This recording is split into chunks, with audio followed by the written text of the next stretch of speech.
السلام عليكم ورحمة الله وبركاته.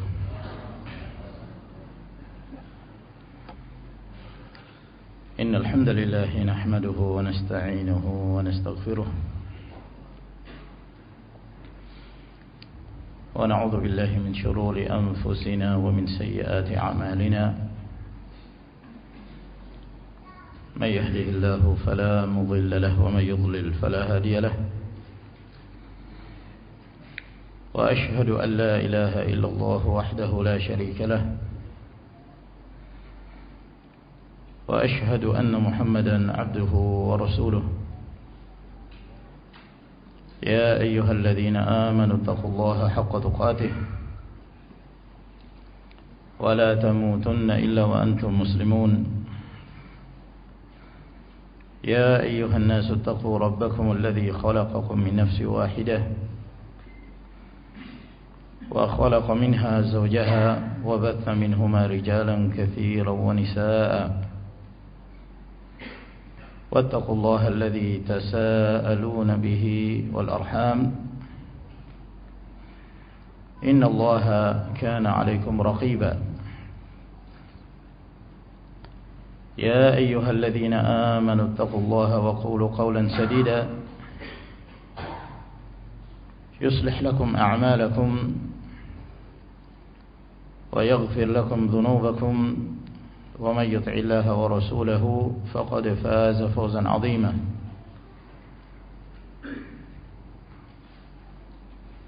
أما بعد فإن خير الكلام كلام الله عز وجل وخير الهدي هدي محمد صلى الله عليه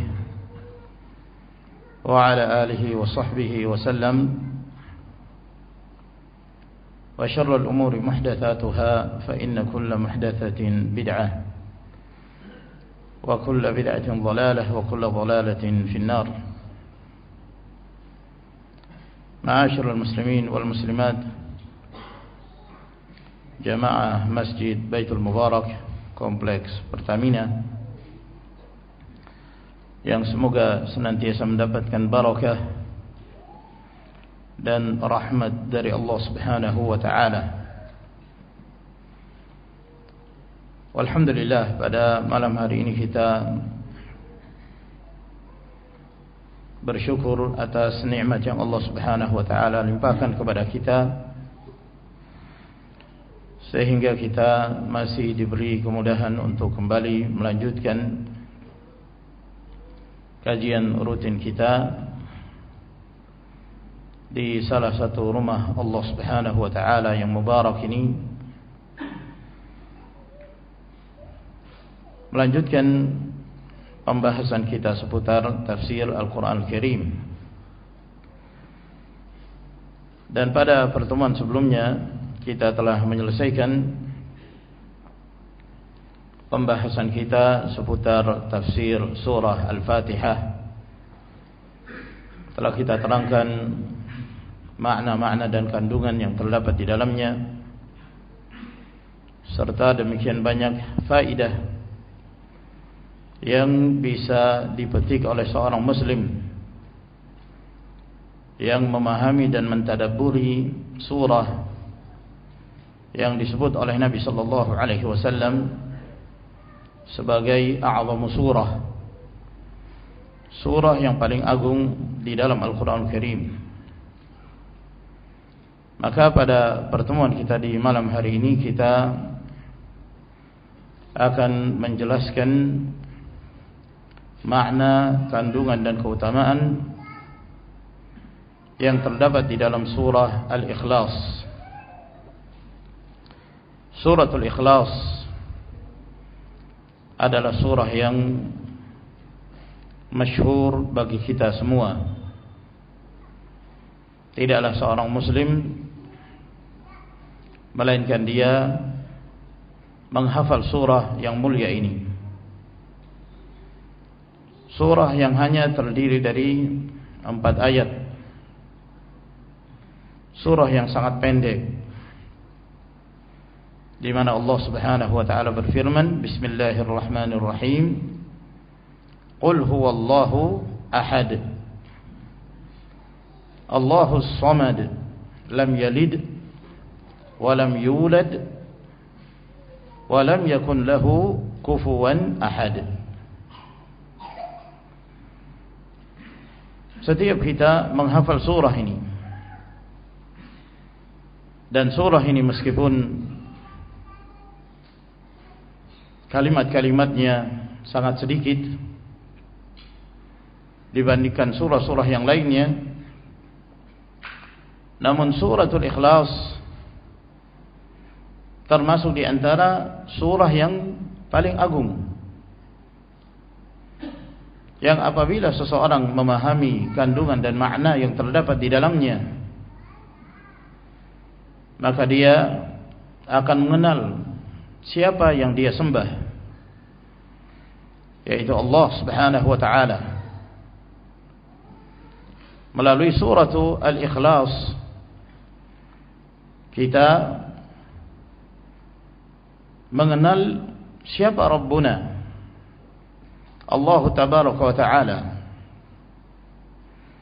Ini menjelaskan kepada kita pentingnya mempelajari surah ini. Kata para ulama, syaraful ilmi bi syarafi ma'lumihi. Untuk mengetahui keutamaan satu ilmu adalah dengan cara mengetahui siapa yang akan dikenal di dalam ilmu tersebut, siapa yang akan dipelajari di dalam ilmu itu. Maka suratul Ikhlas adalah surah yang di dalamnya memperkenalkan kepada kita siapa Allah Subhanahu wa ta'ala, nama-namanya, demikian pula sifat-sifatnya. Lalu kemudian apa yang seharusnya menjadi sikap kita sebagai seorang muslim kepada Rabbuna Tabaraka wa ta'ala. Maka yang ingin saya jelaskan pada pertemuan kita di malam hari ini, sebelum kita memasuki penjelasan tentang makna yang terkandung di dalam surah ini, saya ingin menyebutkan beberapa hadis yang diriwayatkan dari Nabi sallallahu alaihi wasallam yang menjelaskan tentang keutamaan surah Al-Ikhlas. Sebab dengan mengenal keutamaan surah ini, semoga menjadi penyemangat bagi kita untuk berupaya membacanya, semangat untuk membacanya, memahami makna dan kandungannya, dan mengamalkan untuk membaca surah ini pada waktu-waktu dan tempat yang dianjurkan oleh Rasulullah sallallahu alaihi wa alihi wasallam bagi kita untuk membacanya.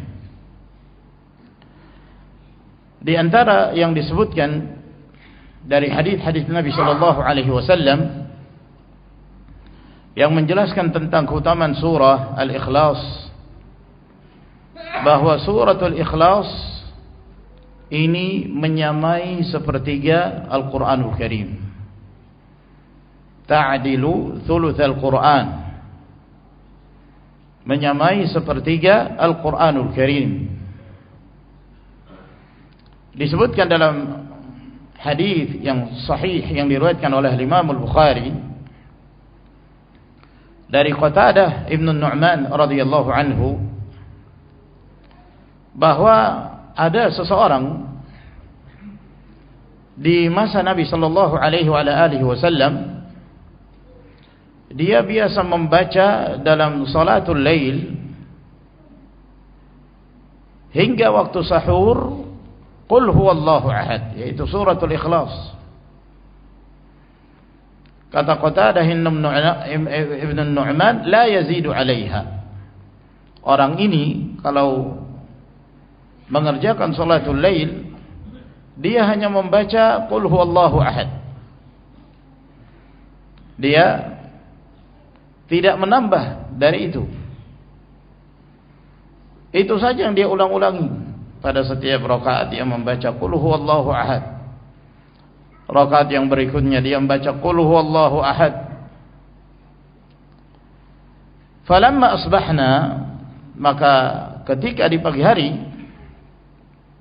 orang ini pun mendatangi Rasulullah sallallahu alaihi wasallam dan menyampaikan hal ini kepada Rasulullah sallallahu alaihi wasallam. Wa ka'anna ar-rajul yataqalluha, seakan-akan orang ini menganggap, aduh, ibadahnya terlalu sedikit, dia hanya membaca qul huwallahu ahad, setiap rakaat dia membaca qul huwallahu ahad, maka dia menganggap bahwa apa yang diamalkan itu terlalu ringan, mungkin pahalanya sedikit, sehingga dia menanyakan hal ini kepada Rasulullah sallallahu alaihi wasallam. Maka Rasulullah sallallahu alaihi wasallam mengatakan, "Walladzi nafsi biyadihi innaha la ta'dilu thulutsal Qur'an." Demi Allah yang jiwaku berada di tangannya, sesungguhnya suratul Ikhlas itu menyamai sepertiga Al-Quranul Karim. Menyamai sepertiga Al-Quranul Karim. Demikian pula diriwayatkan oleh Imam Ahmad rahimahullah dalam musnadnya dari hadis Abu Sa'id Al-Khudri radhiyallahu anhu, bahwa ada seseorang bertanya kepada Rasulullah sallallahu alaihi wasallam. Dia mengatakan, "Ya Rasulullah, inna li jaran yaqumul lail la yaqra illa qul huwallahu ahad." Wahai Rasulullah, saya memiliki seorang tetangga yang dia mengerjakan salatul lail dan dia tidak membaca pada salatul lail kecuali qul huwallahu ahad. Itu saja yang selalu dia ulangi. Ka'annahu yuqalliluha, dan dia menganggap apa yang dia amalkan itu sedikit. Maka Rasulullah sallallahu alaihi wasallam beliau bersabda, "Walladzi nafsi biyadihi innaha la ta'dilu thulutsal Qur'an." Demi Allah yang jiwaku berada di tangannya, sesungguhnya suratul Ikhlas menyamai sepertiga Al-Quranul Karim. Demikian pula dalam riwayat Al-Imam Al-Bukhari dari hadis Abu Sa'id Al-Khudri radhiyallahu anhu, bahwa Rasulullah sallallahu alaihi wasallam mengatakan kepada para sahabat, "Aya'jizu ahadukum ay yaqra'a thulutsal Qur'an fi lailatin?" Apakah salah seorang kalian lemah untuk membaca sepertiga Al-Quran Karim dalam semalam? Fashaqqa dzalika alaihim. Maka ketika Nabi sallallahu alaihi wasallam menyampaikan hal itu kepada para sahabat, apakah kalian tidak mampu membaca setiap malam sepertiga Al-Quran Karim? Mereka merasa berat. Dan para sahabat mengatakan, "Ayyuna yutiqu dzalika ya Rasulullah?" Siapa di antara kami yang mampu melakukan hal itu dalam semalam membaca sepertiga Al-Quran? Maka Rasulullah sallallahu alaihi wasallam mengatakan, "Al-wahidus samadu thuluthul Quran." Al-wahidus samad, yaitu suratul Ikhlas, itu sepertiga Al-Quranul Karim. Maka hadis-hadis ini, demikian pula yang riwayat yang semakna dengan ini, menjelaskan kepada kita keutamaan surat Al-Ikhlas. Meskipun jumlah ayatnya hanya 4, kalimat-kalimatnya sedikit, termasuk di antara surah pendek di dalam Al-Quran Al-Karim. Namun jangan kita menganggap bahwa keutamaan surah Al-Ikhlas termasuk di antara surah yang tidak memiliki banyak keutamaan. Ternyata keutamaannya besar sekali. Maka seseorang ketika dia mengerjakan salatul lail, jangan dia menyangka bahwa salatul lail itu bisa dikerjakan oleh seorang yang hafalannya banyak, yang menghafal Al-Quran Al-Karim, atau dia memiliki hafalan yang banyak.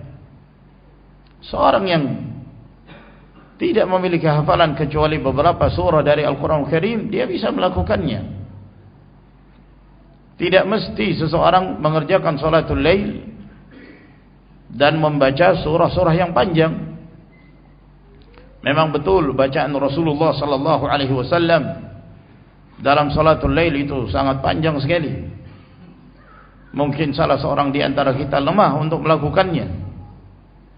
Pernah Nabi sallallahu alaihi wasallam dalam satu rakaat beliau membaca Al-Baqarah, Ali Imran dan surah An-Nisa. Itu satu rakaat. Gimana dengan rakaat-rakaat yang lainnya? Panjang sekali bacaan Nabi sallallahu alaihi wasallam. Kata Aisyah radhiyallahu taala anha, "La tas'al an husnihinna wa tulihinna." Enggak usah kamu tanyakan bagusnya salat Nabi ketika beliau mengerjakan salatul lail dan panjangnya salat Rasul sallallahu alaihi wasallam. Namun bukan berarti bahwa salatul lail harus dikerjakan dengan bacaan yang panjang. Namun apa yang mudah bagi seorang hamba untuk dia lakukan, dia amalkan. Faqra'u ma tayassara minal Qur'an. Baca apa yang mudah dari Al-Quranul Karim. Apa yang mudah bagi kita pada saat kita mengerjakan salatul lail, lakukan itu. Jangan sampai kemudian seseorang dia semangat di waktu-waktu tertentu, maka dia memanjangkan bacaannya, yang menyebabkan di malam-malam berikutnya dia merasa lelah dan dia merasa bosan, akhirnya dia meninggalkan salatul lail. Maka ini keburukan bagi seorang hamba. Dia tidak al-muwadhabah, dia tidak kontinu di dalam melakukan amalan saleh. Ahabbul a'mal ila Allah azza wa jalla adwamuha wa in qalla. Amalan yang paling dicintai Allah Subhanahu wa taala adalah yang berkesinambungan seorang itu melakukannya, walaupun sedikit. Walaupun sedikit. Dibanding seseorang mengerjakan salatul lail dengan bacaan yang panjang, malam pertama, malam kedua, malam ketiga, mungkin sampai sepekan, setelah itu dia merasa lelah, bosan, akhirnya malam-malam yang berikutnya dia meninggalkannya. Kata Nabi sallallahu alaihi wasallam, "Ya Abdullah, la takun mithla fulan. Kana yaqumul lail, thumma taraka qiyamul lail." Wahai Abdullah, jangan engkau seperti si fulan. Dahulu dia rajin mengerjakan salatul lail, lalu kemudian dia meninggalkan salatul lail. Seorang membaca bacaan yang ringan, bahkan qul huwallahu ahad. Setiap rakaat dia membaca qul huwallahu ahad, tapi dia bisa kontinu dalam melakukannya, itu jauh lebih baik. Itu lebih afdal, lebih dicintai Allah Subhanahu wa ta'ala. Jadi ini penting, ma'asyiral muslimin rahimakumullah. Biasakan diri kita untuk melakukan satu amalan terkhusus salatul lail. Bangun di malam hari, sempatkan bangun sujud di hadapan Allah Subhanahu wa ta'ala, berdoa kepada Allah, terkhusus pada sepertiga malam terakhir, di mana Allah Subhanahu wa ta'ala turun ke langit dunia, lalu kemudian menawarkan kepada para hambanya pada sepertiga malam terakhir itu, adakah di antara hambaku yang berdoa kepadaku, aku kabulkan doanya? Adakah yang beristighfar kepadaku, aku ampuni dosa-dosanya? Adakah yang meminta kepadaku, aku berikan apa yang menjadi permintaannya? Itu setiap malam, pada sepertiga malam terakhir. Maka merupakan satu hal yang sangat merugikan bagi seorang hamba. Dia meninggalkan seluruh malam berlalu begitu saja dalam keadaan dia tidak sujud di hadapan Allah Subhanahu wa ta'ala. Sebahagian itu kalau begadang dalam urusan yang lain selain dari qiyamul lail mampu, apalagi kalau nonton Piala Dunia. Wah, jam berapa Piala Dunia? Jam 1 malam. Wah, enggak apa-apa. Bangun, melek dia. Ya.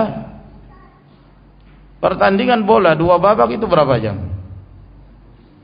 90 menit. Belum lagi waktu isya. Ya 2 jam lah. Ya. Bangun dia, subhanallah. Selesai dia menonton, ada lagi pertandingan berikutnya. Mendekati subuh. Siap dia untuk menonton. Bangun dia. Berjam-jam dia begadang di malam hari untuk satu hal yang dia sendiri enggak tahu manfaatnya apa. Apa manfaat buat dia? Mungkin dia senang karena tim favoritnya menang, ya. Tapi dapat pahalakah dia? Dapat pialakah dia? La pahala wala piala. Pahala dia enggak dapatkan, piala juga enggak. Yang dapat duit mereka. Antum enggak dapat. Apa yang antum hasilkan? Malam berlalu begitu saja dalam keadaan tidak ada manfaat yang kamu dapatkan, bahkan mungkin kemudaratan yang kamu dapatkan. Sementara qiyamul lail kamu tidak rutin melakukannya. Qiyamul lail kamu tidak bangun di malam hari, sujud di hadapan Allah di waktu fadilah, di waktu yang memiliki keutamaan yang besar. Hafalan saya enggak banyak Ustaz. Enggak mesti hafalan banyak. Lihat hadis ini. Dia hanya membaca Qul huwallahu ahad. Ada yang enggak hafal Qul huwallahu ahad? Aneh kalau seorang muslim sejak kecil dia muslim, ataukah dia muallaf sudah bertahun-tahun dia masuk Islam enggak hafal Qul huwallahu ahad? Itu aneh.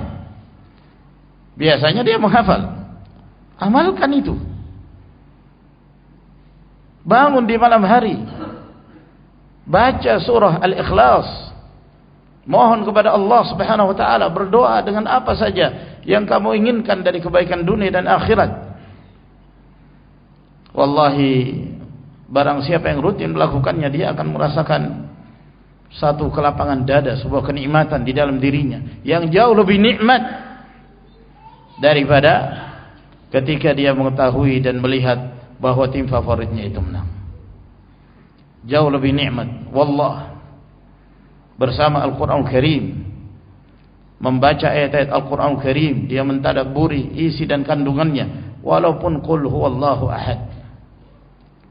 Oleh karena itu Rasulullah sallallahu alaihi wasallam memberi targhib, dorongan kepada umatnya untuk menghidupkan walaupun dengan qul huwallahu ahad. Bahkan Rasul sallallahu alaihi wasallam mengatakan, innaha ta'dilu thulutsal Quran.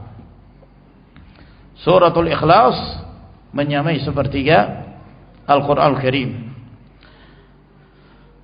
Ada beberapa penjelasan para ulama dalam menerangkan makna sepertiga Al-Quran. Apa yang dimaksud? Sabda Nabi sallallahu alaihi wasallam bahwa suratul Ikhlas itu sepertiga Al-Quran. Sebagian para ulama seperti yang disebutkan oleh Al-Maziri dan yang lainnya, mereka mengatakan bahwa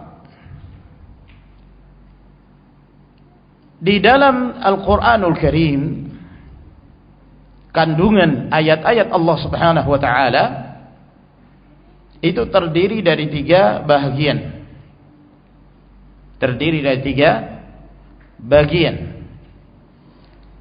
Yang pertama kaitannya dengan kisah-kisah. Kisah tentang para nabi, para rasul, kisah kaum-kaum yang dibinasakan oleh Allah Subhanahu wa taala, kisah Maryam alaihissalam dan yang lainnya. Yang kedua, yang kaitannya dengan ahkam, hukum-hukum. Hukum-hukum salat, berpuasa, zakat, haji, jihad, hukum-hukum pernikahan, hukum-hukum perceraian, hukum-hukum waris, jinayat, hukuman bagi pelaku zina, hukuman bagi orang yang mencuri dan yang lainnya. Ini yang kedua. Dan yang ketiga, sifatullah, yang berkaitan dengan nama-nama dan sifat-sifat Allah Subhanahu wa taala wa huwal alimul hakim wa huwa ala kulli syai'in qadir wa huwa bi kulli syai'in alim, yang banyak sekali terdapat di akhir-akhir ayat itu menerangkan tentang nama-nama Allah dan sifat-sifat Allah subhanahu wa ta'ala. Maka Al-Quranul Karim kandungannya terbagi menjadi 3 bahagian ini: kisah, hukum, dan tentang Allah, ma'rifatullah, mengenal Allah subhanahu wa ta'ala. Maka suratul Ikhlas adalah surah yang khusus menerangkan tentang ma'rifatullah, menjelaskan tentang siapa Allah, apa sifat-sifat Allah subhanahu wa ta'ala. Sehingga dari sisi ini suratul Ikhlas disebut sebagai sepertiga Al-Quran, karena khusus menerangkan tentang salah satu bagian dari Al-Quran, yaitu tentang mengenal Allah, mengenal nama-nama dan sifat-sifat Allah subhanahu wa ta'ala. Pendapat yang lain mengatakan bahwa yang dimaksud sepertiga Al-Quranul Karim maknanya bahwa keutamaan dan pahala orang yang membaca suratul Ikhlas dilipat gandakan oleh Allah subhanahu wa ta'ala, yang pahalanya seperti seorang yang membaca sepertiga Al-Quranul Karim. Kita mengetahui bahwa membaca Al-Quran memiliki keutamaan yang besar. Kata Nabi sallallahu alaihi wasallam, "Man qara'a harfan fi kitabillah falahu bihi hasanah. Wal hasanatu bi'ashri amthaliha. La aqulu alif lam mim harfun, walakin alifun harfun wa lamun harfun wa mimun harfun." Barang siapa yang membaca satu huruf dari Al-Quran Karim, maka dia mendapatkan satu kebaikan,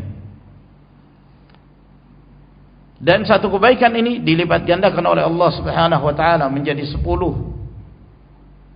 kebaikan, dan dilipat gandakan lagi menjadi 700 kali lipat. Saya tidak mengatakan ketika seorang membaca alif lam mim itu satu huruf, namun alif satu huruf, lam satu huruf, dan mim satu huruf. Berarti seseorang membaca alif lam mim saja sudah berapa huruf? Sudah 3 huruf. Berarti 3 hasanah. 3 hasanah dicatat di sisi Allah subhanahu wa ta'ala, masing-masing 10, berarti 30, dan dilipat gandakan lagi oleh Allah subhanahu wa ta'ala. Seseorang membaca sepertiga Al-Quran, berarti berapa juz? 10 juz. Berapa huruf? Banyak sekali, iya kan? Banyak sekali. Maka Allah subhanahu wa ta'ala memberi keutamaan membaca sepertiga Al-Quran Karim itu ada pada Qul huwallahu ahad. Seorang membaca suratul Ikhlas, maka dia mendapatkan keutamaan seperti seseorang membaca sepertiga Al-Quranul Karim. Menunjukkan ini keutamaan yang besar. Berapa banyak dari amalan-amalan yang kita menganggap itu amalan yang kecil, namun ternyata keutamaannya sangat besar sekali di sisi Allah subhanahu wa ta'ala. Seperti ketika Nabi sallallahu alaihi wasallam menyebutkan, "Man shalla 12 rak'ah bana Allahu lahu baitan fil jannah." Barang siapa yang mengerjakan salat sunnah 12 rakaat, maka Allah membangunkan baginya rumah di dalam surga. 12 rakaat dari salat rawatib, 4 rakaat sebelum zuhur, 2 rakaat sesudah zuhur, 2 rakaat setelah maghrib, 2 rakaat sesudah isya, dan 2 rakaat sebelum subuh. Amalan ringan, akan tetapi keutamaan yang Allah Subhanahu wa taala berikan kepada seorang hamba, bangunan rumah di dalam surga Allah Subhanahu wa taala. Demikian pula ketika Rasul sallallahu alaihi wasallam menyebutkan tentang seorang yang bersuci dari rumahnya, lalu kemudian dia mendatangi Masjid Quba yang ada di Madinah dan dia mengerjakan salat 2 rakaat, maka pahalanya seperti pahala seorang menunaikan ibadah haji dan umrah. Demikian pula ketika Rasul sallallahu alaihi wasallam menyebutkan tentang keutamaan seorang yang salat subuh di masjid, lalu kemudian dia duduk berzikir kepada Allah Subhanahu wa taala hingga terbitnya matahari memasuki waktu duha, lalu dia mengerjakan salat 2 rakaat, maka dia mendapatkan pahala umrah dalam perjalanan haji dan umrah sempurna. Dan banyak lagi keutamaan yang Allah Subhanahu wa taala berikan. Maka demikian pula ketika seseorang membaca suratul Ikhlas, dia membacanya dengan ikhlas karena Allah Subhanahu wa taala dan memahami kandungan dan makna yang terdapat di dalamnya, dan dia meyakininya, maka keutamaannya dia mendapatkan pahala seperti seorang yang membaca sepertiga Al-Quranul Karim.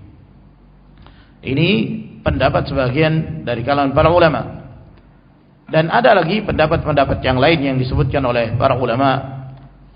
Ibnul Mulaqqin rahimahullah ta'ala itu sampai menyebutkan ada 6 pendapat para ulama ketika menjelaskan tentang makna thuluthul Quran, yang dimaksud sepertiga Al-Quran ketika seorang membaca suratul Al-Ikhlas.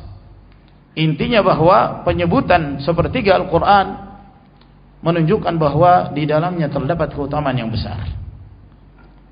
Namun satu hal yang perlu kita pahami, ada yang disebut al-jaza, ada yang disebut al-ijza.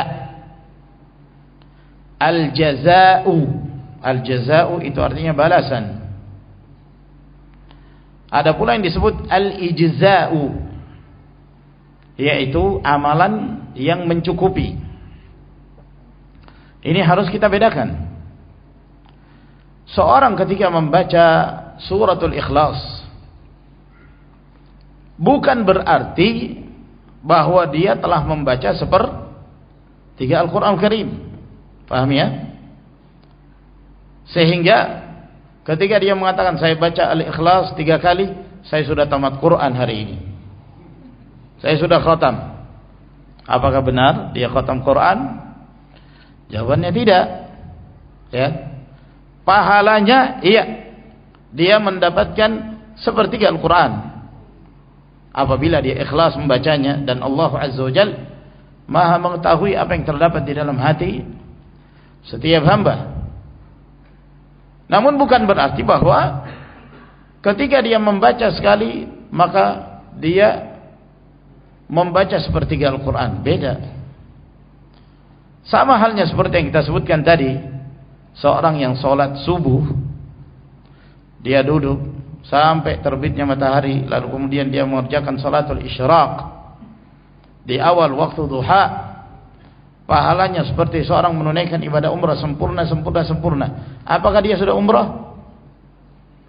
Apakah dia sudah umrah? Tidak. Dia tidak dikatakan menunaikan ibadah umrah. Keutamaannya, paham ya? Keutamaannya. Hadis Nabi sallallahu alaihi wasallam yang mengatakan umratun fi Ramadan ka hajjatin ma'i. Menunaikan umrah di bulan Ramadan seperti haji, dalam riwayat yang lain seperti orang yang menunaikan ibadah haji bersamaku. Apakah kemudian ketika seorang mengerjakan umrah di bulan Ramadan berarti dia sudah menegakkan rukun Islam, ibadah haji? Jawabannya tidak. Nabi hanya mengatakan seperti haji, bukan berarti dia sudah menegakkan rukun Islam yang kelima, yaitu haji, karena itu umrah. Bisa difahami ya? Jadi misalnya ini, ketika ada seorang bernadar, dia bernadar dan asal hukum nadar itu makruh. Misalnya dia mengatakan, apabila Allah memberi kesembuhan kepadaku dari penyakitku ini, maka saya akan mengkhatamkan Al-Quranul Karim dalam sehari semalam. Dalam sehari semalam saya akan khatam Quran. Allah Azza wa Jalla memberi kesembuhan kepadanya. Sifat seorang mukmin, kalau dia bernazar, dia wajib menunaikan nazarnya.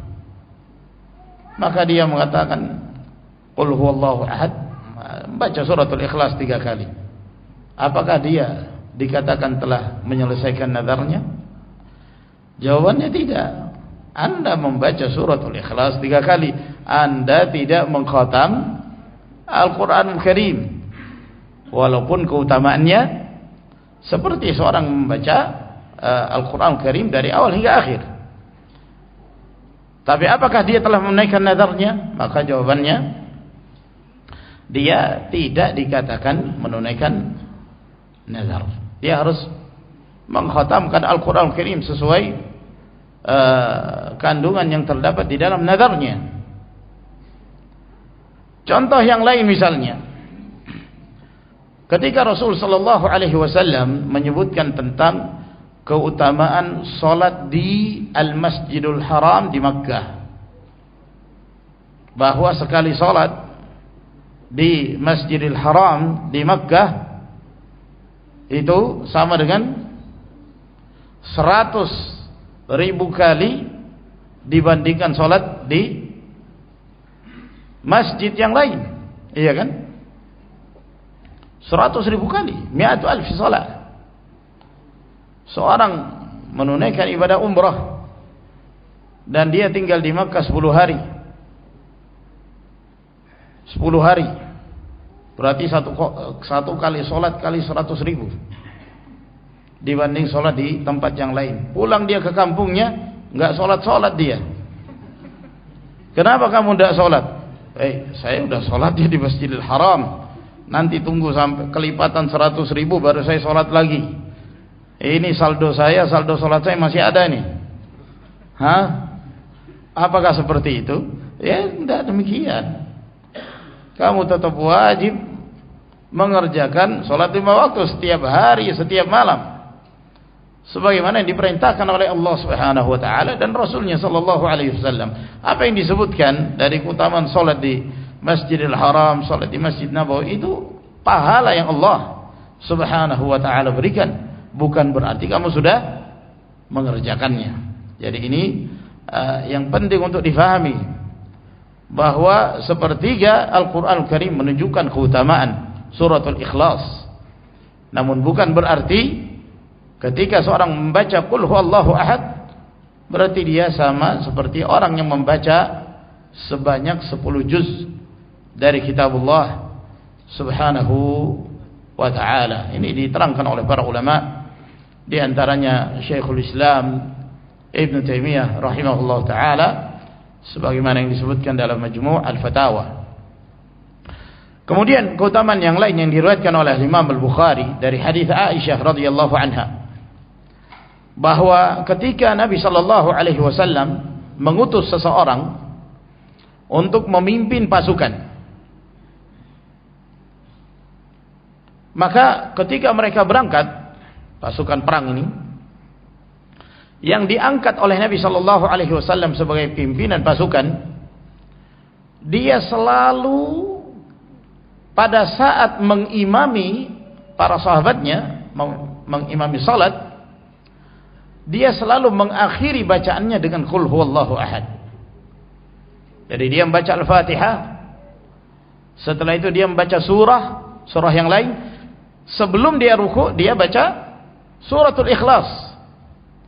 Rakaat pertama dia melakukan itu, rakaat yang kedua dia juga melakukan itu. Setiap rakaat sebelum dia ruku, dia mengakhiri bacaannya dengan suratul Ikhlas. Akhirnya setelah mereka kembali, mereka menyampaikan hal itu kepada Rasul sallallahu alaihi wasallam. Maka Nabi sallallahu alaihi wasallam mengatakan kepada mereka, "Salu li ayyi syai'in yasna'u dzalik." Tanyakan kepadanya, kenapa dia melakukan hal itu? Akhirnya mereka pun bertanya kepada pimpinan pasukan mereka ini. Maka dijawab oleh sahabat tersebut, dia mengatakan, li'annaha sifatur rahman, karena suratul Ikhlas adalah sifat Allah subhanahu wa ta'ala, adalah sifatur rahman, wa ana uhibbu an aqra'a biha, dan aku senang untuk selalu membacanya. Dia senang sekali dengan surah Al-Ikhlas ini. Maka hal ini disampaikan kepada Rasul sallallahu alaihi wasallam. Maka Nabi sallallahu alaihi wasallam mengatakan, akhbiruhu annallaha yuhibbuhu, beritakan kepadanya bahwa sungguh Allah subhanahu wa ta'ala cinta kepadanya. Lihat perbuatan sahabat ini, saking cintanya dia dengan suratul Ikhlas, dia selalu membaca pada setiap rakaat. Ini juga menunjukkan bahwa seorang yang cinta kepada suratul Ikhlas, lalu dia selalu membacanya sebelum dia ruku, dia selalu mengakhiri dengan qul huwallahu ahad, merupakan hal yang disyariatkan. Bahkan Rasulullah sallallahu alaihi wasallam memuji sahabat ini dan mengatakan kepadanya, beritakan kepadanya bahwa Allah azza wajalla mencintainya. Dalam riwayat yang lain yang juga diriwayatkan oleh Imam Al-Bukhari dari Anas bin Malik radhiyallahu anhu, bahwa ada seseorang dari kalangan Ansar. Orang ini biasa menjadi imam di Masjid Quba yang ada di Madinah. Dan beliau ini setiap kali menjadi imam, dan setelah dia membaca surah Al-Fatihah, dia selalu memulai membaca suratul Ikhlas. Setelah membaca suratul Ikhlas baru membaca surah yang lain, kebalikan dari hadis yang sebelumnya. Kalau hadis yang sebelumnya, pemimpin pasukan ini mengakhiri bacaannya dengan suratul Ikhlas. Kalau yang menjadi imam di Masjid Quba ini tidak. Setelah membaca Al-Fatihah, dia membaca Al-Ikhlas terlebih dahulu, baru membaca surah yang lain. Ini yang selalu dia lakukan. Ini yang selalu dia lakukan. Wa kana yasna'u dzalika fi kulli raka'ah. Dia melakukan itu pada setiap rakaat. Maka akhirnya para sahabatnya menyampaikan kepadanya, innaka taftatihu bihadhihi surah thumma la tara annaha tujzi'uk hatta taqra' bil ukhra. Kamu kok kenapa selalu membuka bacaanmu dengan surah ini, suratul Ikhlas? Lalu kamu tidak mencukupkan dengan baca suratul Ikhlas, kamu baca lagi surah yang lain. Sehingga kata mereka, maka kamu tinggal pilih saja, baca surah ini terus, kamu baca surah Al-Ikhlas setiap rakaat, atau kamu tinggalkan itu dan baca surah yang lain. Jangan kamu menggabungkannya, baca surah Al-Ikhlas kemudian baca surah yang lainnya. Apa kata Imam Masjid Quba ini? Ma'ana bitarikiha, saya tidak akan meninggalkannya.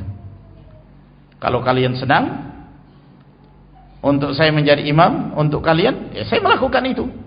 Tapi kalau kalian tidak senang, ya saya tinggalkan kalian, saya tidak mau jadi imam kalian. Luar biasa, saking cintanya dia dengan suratul Ikhlas. Walhasil mereka pun akhirnya menyampaikan hal ini kepada Rasul sallallahu alaihi wasallam. Maka Rasulullah pun mengetahui dan bertemu dengan imam Masjid Quba ini. Kata Nabi, ya fulan, ma yamna'uka an taf'ala ma ya'muruka bihi ashabuk wa ma hamalaka ala luzumi hadhihi surah fi kulli raka'ah. Wahai fulan, apa yang mencegah kamu untuk melakukan apa yang diinginkan oleh teman-temanmu itu, dan apa yang menyebabkan kamu komitmen terus membaca surah ini pada setiap rakaat? Kata Imam Masjid Quba, inni uhibbuha, aku cinta dengan surah ini ya Rasulullah. Kata Nabi sallallahu alaihi wasallam, hubbuka iyyaha adkhalakal jannah. Cintamu kepada surah ini menyebabkan Allah memasukkan kamu ke dalam surga. Walhasil, ini menjelaskan tentang keutamaan bagi seorang yang cinta kepada suratul Ikhlas dan dia senantiasa membacanya. Dan yang tersisa dari riwayat-riwayat yang menerangkan tentang keutamaan suratul Ikhlas, insyaallah taala akan kita lanjutkan pada pertemuan yang berikutnya. Semoga apa yang kita pelajari memberi tambahan ilmu dan iman kepada kita, dan memberi semangat kepada kita untuk senantiasa menghidupkan tilawatul Quran Karim dan senantiasa memperbanyak membaca qul huwallahu ahad, yaitu suratul Al-Ikhlas.